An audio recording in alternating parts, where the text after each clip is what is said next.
Guys हमारे previous video में हमने पढ़ा था factorization by taking out the common factor और फैक्टराइजेशन बाय फैक्टर थ्योरम। ठीक है, तो आई होप वो दोनों सबको क्लियर होगा।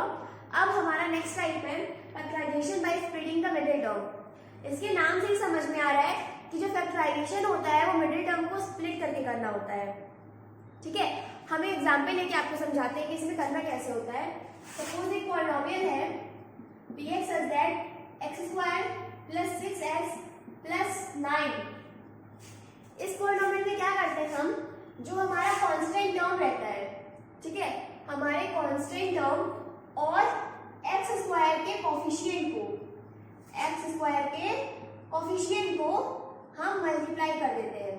तो यहाँ कांस्टेंट टर्म क्या है हमारा 9 और x स्क्वायर का कोफिशिएंट क्या है 1। तो 9 × 1 कितना हो गया 9। अब 9 के मल्टीपल्स क्या क्या हो सकते हैं, 9 के मल्टीपल्स हमारे हो जाएंगे 9 को हम लिख सकते हैं 1 × 9, एक ये हो गया, और हम कर सकते हैं 3 × 3। ठीक है, ये दो हमारे 9 के मल्टीपल्स हैं। अब ये जो 3 × 3 है 1 × 9 और 3 3, ये दो मतलब 1 9 और 3 3, ये जो मल्टीपल है इनमें से या तो इन दोनों को ऐसे करें कि ये ऐड या सब्ट्रैक्ट करने पे 6 आए, या तो इन दोनों को ऐसे करें कि ये ऐड और सब्ट्रैक्ट करने पे 6 आए और हमारा इंटू करने पे वो 9 आ जाए। ठीक है, उसके लिए पहले हम क्या करेंगे, पहले इस इक्वेशन को ऐसे लिख दीजिए x स्क्वायर प्लस x, यहाँ ब्रैकेट और यहाँ है हमारा प्लस 9।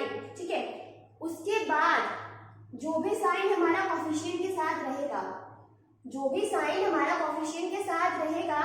वही साइन हम ब्रैकेट के अंदर लिख देते हैं। हमने क्या किया, x स्क्वायर कर दिया प्लस x, इसको कॉमन ले लिया, अब ब्रैकेट बना के यहाँ पे प्लस 9 लिख दिया। फिर हमारा जो साइन कोफिशिएंट के कांस्टेंट टर्म के साथ था, उसको हमने ब्रैकेट के अंदर कर दिया। ठीक है, अब इन दोनों मल्टीपल्स में से किसी एक मल्टीपल को ऐसे करना है कि उसका सम या डिफरेंस, अगर यहाँ पे प्लस है तो सम करना होगा, और अगर यहाँ माइनस का साइन लग रहा है तो डिफरेंस करना होगा। तो उसका सम या डिफरेंस जो हो वो 6 के बराबर हो और उसका जो प्रोडक्ट हो वो 9 के बराबर हो। तो हम क्या कर सकते हैं, अगर हम 1 + 9 करेंगे तो वो तो 10 हो जाएगा, वो तो गलत हो गया। तो हम लोग क्या कर लेंगे 3 + 3 हमारा 6 होता है, 3 + 3 हमारा 6 हो गया, और 3 × 3 9, तो ये सेटिस्फाई कर रहा है। तो हम क्या करेंगे, हम यहाँ देंगे 3 + 3 लिख दिया। अब इसको simply x square plus 3x plus 3x plus 9 bracket को ओपन कर दिया हमने।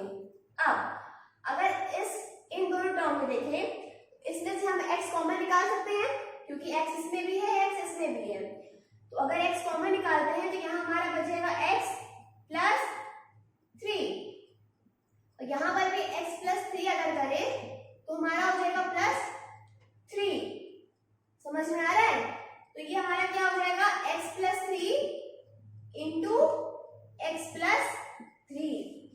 हमने क्या किया,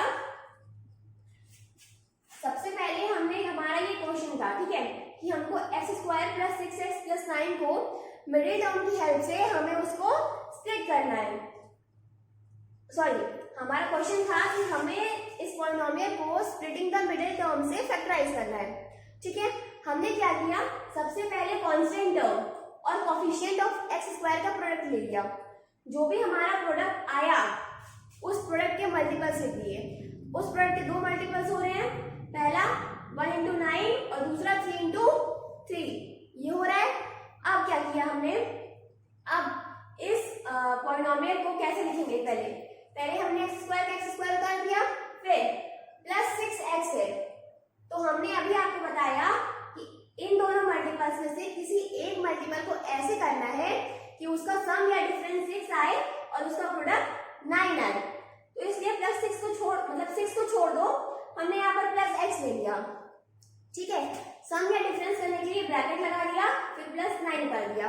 अब ब्रैकेट के अंदर हम वो साइन लिखेंगे जो साइन हमारा कांस्टेंट टर्म के साथ यूज हुआ है। ठीक है, ये हो गया उसको लिखने का तरीका। अब अगर हम देखें कि कौन सा मल्टीपल यूज करने पे हमारा मतलब कौन सा मल्टीपल ऐड या सब्ट्रैक्ट करने पे 6 आ रहा है, तो 3 + 3, अगर हम 3 + 3 कर रहे हैं तो हमारा 6 आ रहा है और 3 × 3 9 आ रहा है, तो हमने यहाँ पे 3 + 3 लिख दिया।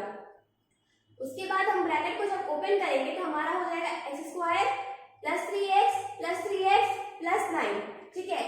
अब हम क्या करेंगे, ये जो दो टर्म है इसमें से x कॉमन निकाल लिया, तो हमारे पास क्या बचा x + 3।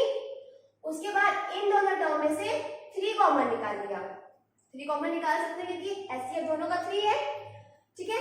3 कॉमन निकाला तो हमारा यहाँ पे बच गया x + 3। उसके बाद जब x + 3 इन दोनों में से कॉमन निकाल लिया तो फिर बच गया x + 3, यानी कि ये हमारा फैक्टराइजेशन हो गया। Clear to all? ओके, अब हम चलते हैं हमारे नेक्स्ट एग्जाम्पल पे। नेक्स्ट एग्जाम्पल हमारा क्या कह रहा है, नेक्स्ट एग्जाम्पल है कि फैक्टराइज 6x² + 17x + 5, ठीक है। नेक्स्ट हमारा एग्जाम्पल क्या है, हमें क्या करना है, 6x² + 17x + 5 को हमें फैक्टराइज करना है। तो उसके लिए हम क्या करेंगे, पहले कांस्टेंट टर्म और कोएफिशिएंट ऑफ x² का प्रोडक्ट करेंगे। तो कांस्टेंट टर्म कितना है 5 और कोएफिशिएंट ऑफ x² 6 है, तो we will do 6 × 5 and the answer is 30. Okay, now we have to write the multiples of 30, so we can write 30 = 1 × 30. First one is this, another is we can write 3 × 2 × 15. We can say 15 2s are 30 and 6 5s are 30. So 5 3s are 15, 2s are 30, 3 2s are 6, 5s are 30. So in this multiple, both the two multiples are satisfied. So we are writing only one multiple. कहने का मतलब ये है कि जैसे वहां पे simple तो हमने 1 × 9 कर दिया था, दूसरा 3 × 3 कर दिया था और कोई मल्टीपल होता नहीं है, बात उसकी वहीं पे खत्म हो गई थी। इस केस की बात करें तो पहला तो हो गया 1 × 30, दूसरे की अगर बात करें तो हमारे 6 × 5 भी 30 होता है और 15 × 2 भी 30 होता है, उसके अलावा 3 × 10 भी 30 होता है, ठीक है। अगर यहाँ पे देखें तो हम 5 से 15 कर सकते हैं, 15 2 हमारा हो गया 30। अब बात आती है 6 5 30, तो 3 2 6, 6 5 30, अब 10 3 30, तो 5 2 10 हमारा 5 2 हमारा 10 हो गया और 10 3 30। इसका मतलब ये जो मल्टीपल हमने यहाँ पर लिखा है ये तीनों मल्टीपल को सेटिस्फाई कर रहा है, ठीक है। तो यहाँ पर भी ये दो मल्टीपल ही लिखाएगा। अब हम क्या करेंगे, यहाँ हम लिख देंगे 6x² + x ब्रैकेट यहाँ +5, ये हो गया, +5 लिख दिया। अब यहाँ प्लस का साइन है तो यहाँ भी हम प्लस लगा देंगे, ठीक है। अब इन दोनों मल्टीपल में से किसी एक मल्टीपल को ऐसे करना है कि उसका सम जो है वो 17 आए, तो हम क्या कर सकते हैं, सोचिए। यस, हम क्या करेंगे, 5 3 15 हो गया और 15 + 2 17, मतलब इस मल्टीपल को इस तरीके से इनटू या ऐड करके अरेंज करना है कि हमारा 17 आ जाए। प्लस करना है हमें यहाँ पे, क्योंकि यहाँ प्रोडक्ट साइन है। सबसे पहले हम कर देंगे 5 3 15, 15 हमारा हो गया। अब 15 + 2 करते हैं तो हमारा हो गया 17, तो हमको क्या करना पड़ेगा यहाँ पर, 15 + 2 17 और 15 2 30 भी होता है, ठीक है। तो ये सम और प्रोडक्ट दोनों कंडीशन को सेटिस्फाई कर रहा है, तो ये क्या हो जाएगा, ये हो जाएगा 6x² + 15x + 2x + 5। अब अगर इसमें से देखें तो 6 और 15 का HCF कितना हो जाएगा, 3, फिर x भी कॉमन आ जाएगा क्योंकि इसमें x का 2 टर्म है, इसमें x का 1 टर्म है। x का 1 टर्म हम बाहर निकाल लेंगे, निकाल लिया तो क्या बचा, 2x + 5 यहाँ बचा।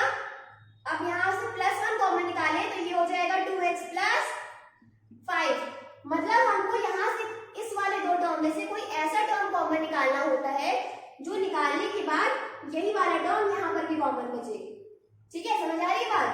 इस वाले टर्म में से कोई ऐसा टर्म कॉमन निकालेंगे जिसको निकालने के बाद यही कॉमन टर्म यहाँ भी बचे। इसको सिंपली हम लोग कैसे लिख सकते हैं, 2x + 5 दोनों में से कॉमन निकाल लिया तो यहाँ बच गया 3x + 1। ये हमारा हो गया इसका फैक्टराइजेशन। Clear to all? अब चलते हैं हमारे थर्ड एग्जाम्पल पे। थर्ड एग्जाम्पल हमारा क्या है कि फैक्टराइज x² + 6x + 5। इसको कैसे करेंगे गाइस? उसी तरह जैसे बाकी के दो एग्जाम्पल किए हैं। कांस्टेंट टर्म हमारा क्या है 5 और कोएफिशिएंट ऑफ x² क्या है 1, so product of 1 and 5 will be 5. Now multiples of 5 are only 1 into 5. Now we will write x² plus x again in bracket here plus 5. Now as it is here we will put plus sign in bracket. Now we have to arrange 5 and 1 in that way that the sum term is 6. Means we have to arrange 5 and 1 in such a manner that their sum is equal to 6. So we can easily write, it is very easy actually, 5 plus 1. So it becomes x² plus 5x plus x plus 5. Okay. Now in these two terms we can take x common. So it becomes x plus 5. In these two terms plus 1 x plus 5. So the answer became x plus 5 and x plus 1. Clear to all? Guys इस process में आने के लिए हम क्या कर रहे हैं, सिंपली इस पूरे में से x plus 5 को कॉमन निकाल लिया तो क्या बचा x plus 1, बस हो गया हमारा फैक्टराइज। आई होप आप सबको समझ में आ रहा होगा। ये तो बहुत ही इजी है। सिंपली कांस्टेंट टर्म और कोएफिशिएंट ऑफ x² का हमको प्रोडक्ट करना है और उस प्रोडक्ट के मल्टीपल्स को लिखना है। फिर उस मल्टीपल को कुछ इस तरीके से अरेंज करना है कि उसका जो उसका जो सम या डिफरेंस आए वो मिडिल टर्म मतलब कोएफिशिएंट ऑफ x के बराबर हो जाए। ठीक है, हमने उस तरीके से लिख लिया, फिर उसको एक्सपेंड करके कॉमन निकाल के हो गया। बस इसी को कहते हैं factorization by middle term splitting. Previous video में हमने यहाँ पर factorization by splitting the middle term use किया था और कहा था कि इसके बारे में हम आगे पढ़ेंगे, वही हम अभी पढ़ रहे हैं। ठीक है, चलिए अब चलते हैं हमारे नेक्स्ट एग्जाम्पल पे। आप देख रहे होंगे कि अभी तक मैंने जितने भी टाइप बताए हैं सब बहुत ही इजी हैं, बस जरूरत है कि उनको ध्यान से सुनने की। ठीक है, अगर आप एक बार सुन लो कुछ भी टफ नहीं है, बहुत इजी है। ठीक है, नेक्स्ट एग्जाम्पल लिख लेते हैं। नेक्स्ट एग्जाम्पल है हमारा कि factorise 8x² minus 22x plus minus 21। क्या है 8x² minus 22x minus 21। अब इसके लिए क्या करेंगे, इसके लिए पहले हम 21 और 8 को इंटू कर लेंगे तो कितना आ जाएगा 168। ठीक है, हमारा आ गया। अब हम सिंपली इसको कर सकते हैं 8x² minus x minus 21। क्या लिखा हमने 8x² माइनस ऑफ x यहाँ निकाल लिया और यहाँ माइनस 21। अब हमारा कांस्टेंट टर्म के साथ माइनस साइन यूज है तो हम ब्रैकेट के अंदर भी माइनस लिख देंगे। ठीक है, हमको प्रोडक्ट किसका ये हो गया। अब हमें फैक्टराइजेशन मल्टीपल चाहिए 168 का, मतलब 21 इंटू 8 का। ठीक है, सबसे पहला हो जाएगा 1 इंटू 168, ये एक हो गया। ठीक है, ये वाला जो मल्टीपल होता है ये हर केस में यूज नहीं होता है, बट हमें इसको लिखना होता है क्योंकि क्या पता किसी भी केस में यूज हो जाए। ठीक है, एक ऑप्शन हमेशा साथ में लेके चलना चाहिए। अब हम इसको ये भी लिख सकते हैं कि 3 इंटू 7 इंटू 2 इंटू 2 इंटू 2। ये कैसे आया, 21 को हमने 3 इंटू 7 लिख दिया। ठीक है, और 8 को हमने 2 इंटू 2 इंटू 2 लिख दिया।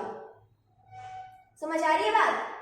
हमने क्या चाहिए था 168 का मल्टीपल, 168 को हम पहले तो 1 इंटू 168 कर दिया, ये हो गया। अब ये 168 कैसे आया है, 21 इंटू 8 से आया है, तो 21 का मल्टीपल लिख लो, 3 इंटू 7 इंटू 8 का मल्टीपल कर लो, 2 इंटू 2 इंटू 2, तो हमारे पास क्या आ जाएगा, 3 इंटू 7 इंटू 2 इंटू 2 इंटू 2। ठीक है, अब क्योंकि 1 इंटू 1 मतलब 1 और 168 को हम कुछ भी करें, चाहे ऐड करें इन दोनों को, चाहे सब्ट्रैक्ट करें, तो हमारा 22 तो आने से रहा, तो ये मल्टीपल हम छोड़ देते हैं। इस पे अगर आए, इस मल्टीपल के टर्म्स को कुछ इस तरीके से अरेंज करना है कि उसका डिफरेंस जो आए वो 22 आए, तो उसके लिए हम क्या कर सकते हैं, अगर हम चाहे तो 2 इंटू 2 4 होता है, 2 इंटू 2 इंटू 2 इंटू 7 एक जगह कर दे, और 3 इंटू 2 एक जगह कर दे, तो क्या आ जाएगा हमारा, 2 इंटू 2 4, 7 4 जा 28 और 3 2 जा 6, तो ये सेटिस्फाई कर रहा है यहाँ पे। अगर हम देखें तो 28 माइनस 6 हमारा 22 होगा, मतलब ये हमारा सही था। तो हम क्या करेंगे, ये चीज सबको समझ में आ रही है ना, ठीक है। अब हम क्या करेंगे, यहाँ सिंपली 28 और यहाँ 6 कर देंगे, तो क्या हो जाएगा हमारा 8x square minus 28x plus 6x minus 21, ये हो गया। इसको हम सिंपली कर सकते हैं, इसमें से 8 और 28 का एचसीएफ हो जाएगा 4, और x स्क्वायर और x में से x, तो क्या बचा 2x माइनस 7। अब यहां में से प्लस 3 कॉमन निकाल दिया, तो क्या बचा 2x माइनस 7। 2x माइनस 7 को दोनों में से कॉमन निकाला, तो बचा 2x minus 7 into 4x plus 3। ठीक है, क्लियर टू ऑल।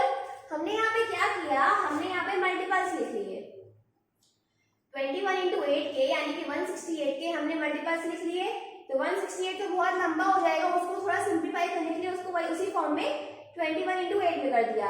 पहले 28 के मल्टीपल्स लिख लिए 3 इंटू 7, फिर 8 के मल्टीपल्स लिख लिए 2 इंटू 2 इंटू 2। ठीक है, अब हमारे पास क्या आया total 3 into 7 into 2 into 2 into 2। अब इसको कुछ इस टाइप से करना था कि हमारा डिफरेंस आए वो 22 आए। ठीक है, तो हमने क्या किया, हमने 2 इंटू 2 इंटू 7 एक पार्ट ले लिया, और 3 इंटू 2 दूसरा पार्ट ये ले लिया। तो पहला पार्ट जो था हमारा 2 इंटू 2 इंटू 7 वो हो गया 2 2 जा 4 4 7 जा 28। ठीक है, दूसरा पार्ट क्या था 3 इंटू 2 कितना हो गया 6 हो गया। अब हमारा 28 माइनस 6 22 होता है। अगर आप चाहो तो आप ऐसे भी देख सकते हो कि वैसे होता है कि नहीं। हम कर सकते हैं जैसे हम कर लिए 7 3 जा 21, 7 3 जा 21 ये 1 हो गया, और 2 2 जा 4 2 जा 8 1 हो गया। तो अगर हम 21 माइनस 8 करेंगे 22 तो आने से रहा। अब अगर हम करें 3 2 जा 6 6 2 जा 12, मतलब 2 इंटू 2 इंटू 3 करें तो 12 आ जाएगा, और 7 2 जा 14, 12 माइनस 14 या 14 माइनस 12 करेंगे तो भी 22 नहीं आएगा। एक यही ऑप्शन बचता है 28 माइनस 6 का। ये जो आप मल्टीपल्स का ऑपरेशन परफॉर्म करोगे, इसमें पहले मतलब मल्टीपल्स को आप दो पार्ट में डिवाइड करोगे, पहले उसका प्रोडक्ट करोगे, उसके बाद उस प्रोडक्ट को सम या डिफरेंस करोगे। जैसे हम इस केस में भी यही कर रहे थे, हमारा जो आया था प्रोडक्ट 30 आया था, इस केस में हमारा प्रोडक्ट आया था ना। तो हमने क्या किया, हमारा जो था वो 3 इंटू 2 इंटू 5 और 1 इंटू 30 था। ये मल्टीपल आया था इसका 30 का, तो हमने क्या किया था, हमने सिंपली एक मतलब ये जो मल्टीपल है इसमें से एक पार्ट निकाल लिया, मतलब 5 इंटू 3 ये एक पार्ट मान लिया, और 2 ये सेकेंड पार्ट मान लिया। ठीक है, मतलब पहले फर्स्ट पार्ट में कुछ नंबर्स निकालेंगे, उसका प्रोडक्ट कर दिया, और दूसरे पार्ट में कुछ नंबर्स निकालेंगे, उसका प्रोडक्ट कर दिया। अब इन दोनों का जो प्रोडक्ट आएगा उन दोनों को सम या डिफरेंस करेंगे, उन दोनों का हम सम या डिफरेंस करेंगे। ठीक है, उसी तरह जैसे हमने इस एग्जाम्पल में भी किया था, जैसे हमारा प्रोडक्ट क्या आया था कांस्टेंट और कोफिशिएंट का 1 इंटू 5, 1 हैं 1, 1 into 1 कर दिया 1 ही आया। फिर एक टर्म निकाल लेते हैं 5, 5 into 1 5। अब उस 5 और 1 में से सम या डिफरेंस करेंगे, ठीक है। तो हमने यहाँ सम किया, वही चीज हमने यहाँ किया। हमारा 168 का मल्टीपल कितना निकला, 3 into 7 into 2 into 2 into 2, ठीक है। इसमें से एक फॉर्म हमने निकाल लिया, मतलब 3 into 7 into 2 into 2 into 2 है, इसमें से एक हमने निकाल लिया 2 into 2 into 7। एक पार्ट क्या निकाल लिया 2 into 2 into 7, मतलब ये और ये तीन टर्म हमने निकाल लिए। अब बचा क्या 3 into 3 और 2 बच रहा है, तो इस 3 और 2 को दूसरे पार्ट में कर दिया, फिर उसका प्रोडक्ट कर दिया। तो पहला हमारा पार्ट क्या था 2 into 2 into 7, उसका मल्टीपल कितना आ गया 28। दूसरा पार्ट क्या था 3 into 2 कर दिया 6। अब जो सम और डिफरेंस होगा वो 28 और 6 के बीच में होगा, ठीक है। अगर आपको नहीं समझ में आ रहा हो आप कमेंट बॉक्स में अपनी क्वेरीज क्लियर कर सकते हैं, ठीक है। ये तो हो गया। अब एक लास्ट एग्जांपल देख लेते हैं रूट वाले टर्म्स का। हाँ, रूट वाले टर्म का फैक्टराइजेशन कैसे करेंगे, ठीक है। उसमें भी कुछ टफ नहीं है, बस जैसे कोई भी रियल नंबर है उसका अगर रूट वाला टर्म दिया है तो उसमें से रूट कॉमन निकालेंगे, ठीक है। एक एग्जाम्पल देख लेते हैं तो ज्यादा क्लियर होगा, चीजें एग्जाम्पल से ज्यादा क्लियर होती हैं, ओके।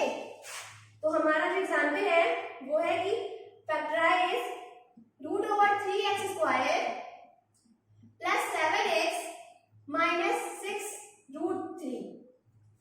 हमारा क्वेश्चन क्या है कि हमें √3x² प्लस 7x माइनस 6√3 इसको हमने फैक्टराइज करना है splitting the middle term method से, ठीक है। ये हमारा क्वेश्चन है। तो हम क्या करेंगे, पहले कांस्टेंट टर्म और कोएफिशिएंट ऑफ x² का प्रोडक्ट कर लेंगे। तो क्या हो जाएगा 6√3 into √3 कितना हो गया 6 और √3 into √3 3, ठीक है। ये हो गया। अब हमें इसका मल्टीपल निकालना है, तो हम 6 को मतलब 6 3 18 होता है, या तो आप 18 का मल्टीपल निकालो 1 into 18 और 2 into 3 into 3। कैसे 3 3 9 2 18, एक मल्टीपल ही हो गया। दूसरा 6 3 18 तो 3 2 6 6 3 18, ये हो गया। या तो आप 6 का मल्टीपल लिख दो 2 into 3 into 3, क्लियर है। अब इसको लिखेंगे √3x² plus of x bracket में, फिर ब्रैकेट माइनस 6√3, यहाँ माइनस साइन था तो यहाँ पे माइनस पुट कर दिया। अब इसमें से पहले दो पार्ट लेने हैं, उसको मल्टीपल करना है, फिर उन दोनों पार्ट का सबट्रैक्ट करना है, ठीक है। तो उसमें से क्या पार्ट ले सकते हैं हम ले लेते हैं, एक पार्ट ले लेते हैं 3 into 3, ये हमने ले लिया एक पार्ट। दूसरा पार्ट ले लिया 2, इसका प्रोडक्ट हो गया 9 और ये हो गया 2। अब अगर हम 9 और 2 का डिफरेंस करें तो हमारा 7 आ रहा है, मतलब हमने जो पार्ट्स लिए हैं वो सही लिए हैं, ठीक है। तो हम यहाँ क्या कर देंगे 9 माइनस 2, ये क्या बन जाएगा √3x² plus 9x minus 2x minus 6√3। अब अगर आप देखो तो इन दोनों टर्म में से x कॉमन निकाल लोगे, ठीक है। x तो निकल जाएगा क्योंकि इसमें x का 2 टर्म है, इसमें x का 1 टर्म है, x का 1 टर्म कॉमन निकाल सकता है। अब अगर आप चाहो तो यहाँ क्या है √3 है और 9 है, तो 9 को आप 3 into 3 कर सकते हो ना, और इसको 3 into √3 into √3 ऐसे भी कर सकते हो। क्यों 3 का 3 उतार दिया और 3 को हम √3 into √3 लिख सकते हैं ना, ठीक है। अब हम देखेंगे कि अगर 9 को हमने मल्टीपल रूट के फॉर्म में लिखा तो आया 3 into √3 into √3 और यहाँ पे क्या है √3, दैट मीन्स हम एक √3 कॉमन निकाल सकते हैं, निकाल लिया। अब क्या करें भाई, अब सिंपली यहाँ x प्लस यहाँ से √3 कॉमन निकाला तो कितना बचा 3√3, उसको लिख दिया यहाँ पर, ये हो गया। अब इसमें से हम चाहे तो -2 कॉमन निकाल लीजिए, 2 और 6 में से 2 कॉमन निकाल लिया, ऐसे उसका था। क्या बचेगा हमारे पास x प्लस 3√3। हमने कहा था यहाँ पर उसी टर्म को इसमें से कॉमन निकालने का ट्राई करेंगे जो टर्म यहाँ है, तो वही टर्म हमारा हर केस में आ रहा है, नोटिस करिएगा आप, ठीक है। फिर इन दोनों में से x प्लस 3√3 कॉमन निकाल लिया, ये हो गया। अब यहाँ पे क्या बचेगा, x प्लस 3√3 हमने निकाल लिया है, अब बचेगा √3x माइनस 2। तो इसको हम लिख सकते हैं कि x plus 3√3 into √3x minus 2। तो ये जो हो गया, ये हमारा फैक्टराइजेशन हो गया इस पॉलिनोमियल का। Clear to all? I hope सबको समझ में आ रहा होगा, क्योंकि हम स्टेप बाय स्टेप सबको समझा रहे हैं। पहले कांस्टेंट और कोफिशिएंट, कांस्टेंट टर्म ऑफ और कोफिशिएंट ऑफ x स्क्वायर का प्रोडक्ट लेंगे, फिर उसके मल्टीपल्स लिखेंगे, फिर उसके मल्टीपल्स को दो पार्ट में ऐसे डिवाइड करेंगे कि उन दो पार्ट का पहले प्रोडक्ट हो जाए, और उसके बाद ब्रैकेट में जो भी हमारा साइन हो उसके हिसाब से हम उन पार्ट्स को प्रोडक्ट आई मीन सबट्रैक्ट और ऐड कर लें। ठीक है, फिर वो जो पार्ट्स आ जाएंगे उनको हम ब्रैकेट में कर लेंगे, और मतलब ब्रैकेट में लिख दिया। उसके लिए सबसे पहले हमने √3x² निकाल लिया, फिर प्लस ऑफ x बाहर निकालेंगे, क्योंकि इस टर्म को इसके और इसके प्रोडक्ट के साथ मतलब उसका सबट्रैक्शन में ऐड करके लिखना है, तो इसके लिए हमने ब्रैकेट लगा दिया -6√3।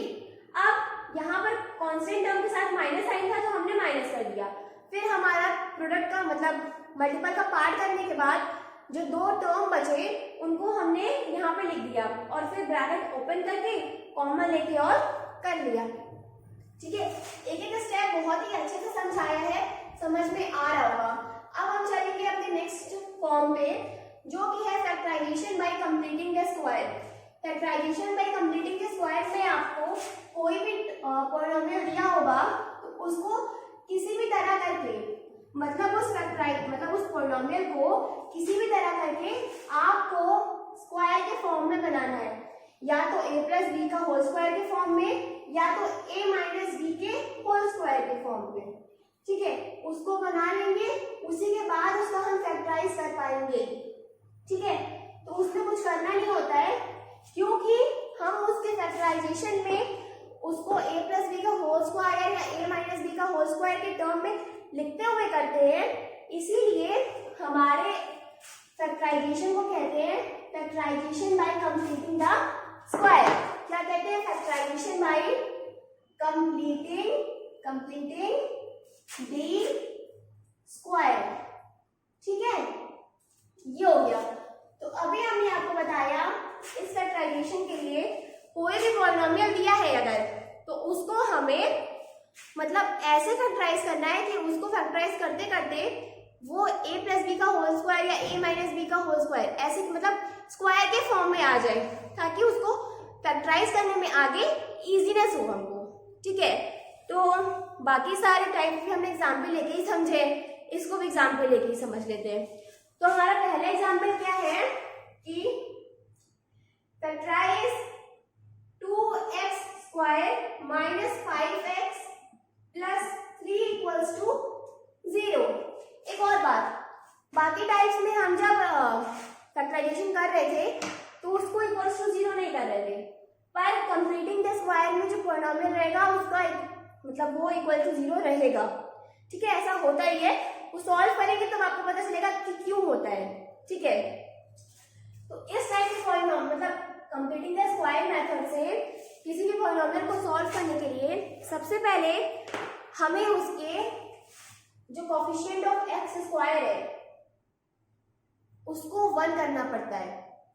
कोफिशिएंट ऑफ x² जो है, जो कांस्टेंट है कोफिशिएंट ऑफ x² के साथ, आई मीन वेरिएबल x² के साथ जो कांस्टेंट टर्म है उसको हमें 1 करना पड़ता है।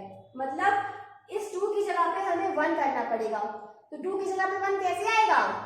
सोचिए, 2 कॉमन लेके कैसे आएगा? 2 कॉमन लेके अगर हम यहाँ पे 2 कॉमन ले लेते हैं तो क्या बचेगा? x² minus 5/2x plus 3/2 equal to 0। तो अगर हमने 2 कॉमन ले लिया x² का कोफिशिएंट 1 हो गया। अब इसको क्या लिख सकते हैं? x² minus 5/2x plus 3/2 equals to 0। यहाँ 0 क्यों हुआ? क्योंकि यहाँ पे 2 प्रोडक्ट मतलब 2 कॉमन लिया था। ये 2 जब यहाँ जाएगा तो ये बन जाएगा 0/2। ये 2 जब यहाँ बन जाएगा तो क्या हो जाएगा? 0/2। और 0/2 कितना होता है? 0।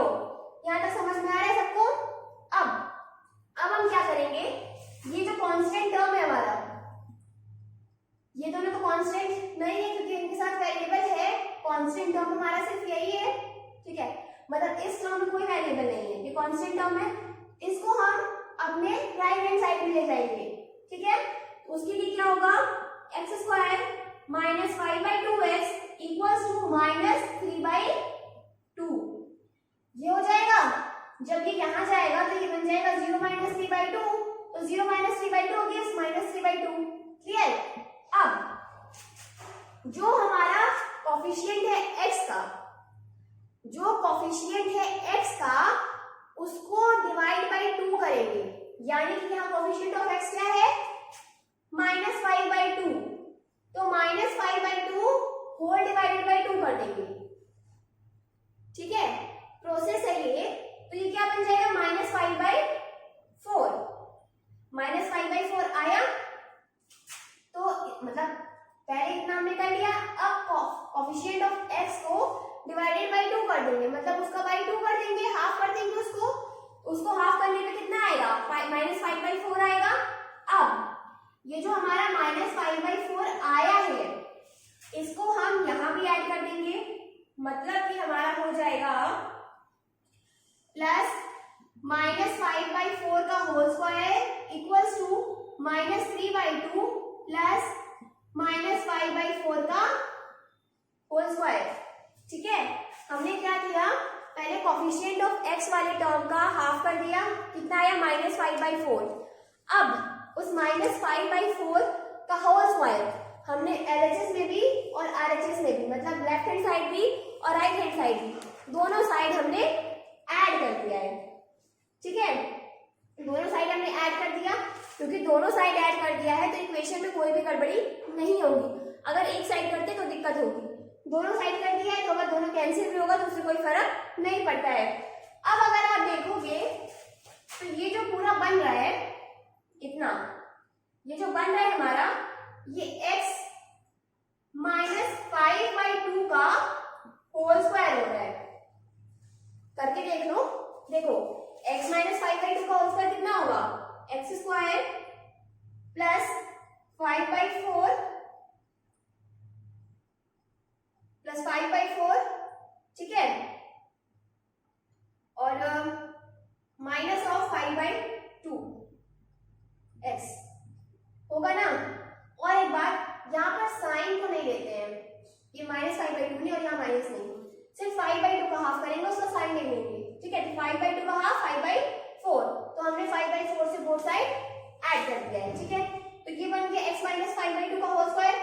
हमने स्टार्टिंग में ही बताया कि इसका मतलब हमें उसको a + b या a - b मतलब या फिर किसी भी टर्म के स्क्वायर के फॉर्म में लिखना है, तो हमने इसको x -5/2 का होल स्क्वायर के फॉर्म में कर दिया।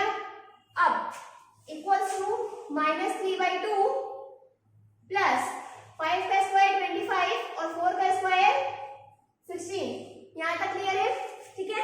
अब आगे चलते हैं।